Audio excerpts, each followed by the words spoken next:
Bien, la ronde, Arthur Schnitzler. On connaît le principe de la pièce, hein. Il y a 10 personnages, 10 tableaux.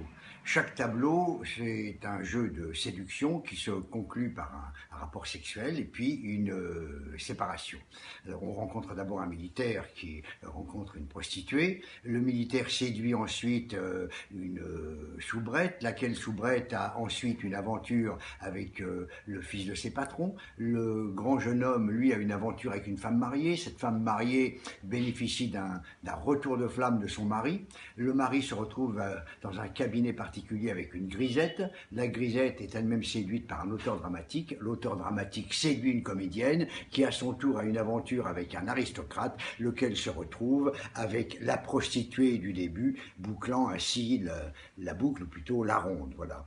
Donc le propos de la pièce, c'est qu'est-ce qui les attire tous, qu'est-ce qui fait que ce jeu de séduction, de désir, traverse aussi bien les classes sociales que les âges de la vie, des plus jeunes aux plus âgés, des prolétaires aux aristocrates, tous sont guidés par ce même désir. Voilà. Ce désir n'est pas à confondre avec l'amour au sens sentimental. Alors évidemment, on peut aborder ce type de texte de manière extrêmement diverse, sociale, à travers les classes sociales, freudien, politique.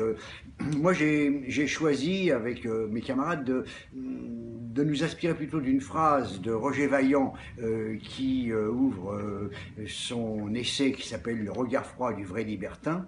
C'est l'amour est aussi un plaisir. Et c'est vrai que dans le spectacle que nous sommes actuellement en train de travailler, de mettre en scène, le sexe est lucide, mais il est gai. Alors, on a conservé aussi l'époque. Hein. Schnitzler a écrit cela juste au tournant du 19e et du 20e siècle à Vienne. Vienne est à ce moment-là un endroit absolument exceptionnel intellectuellement. C'est ce qu'on a appelé le style sécession, la création du Ring, de l'architecture viennoise, et puis la rencontre de Freud, de peintres comme Klimt, Kokoschka, etc. C'est une Altenberg pour les littérateurs. Il y a là une concentration de l'Europe intellectuelle de la fin du 19e, début du 20e, qui va disparaître avec la Première Guerre mondiale. On danse sur un volcan. C'est ce qu'on a appelé l'apocalypse joyeuse et ce que va tenter de montrer ce spectacle.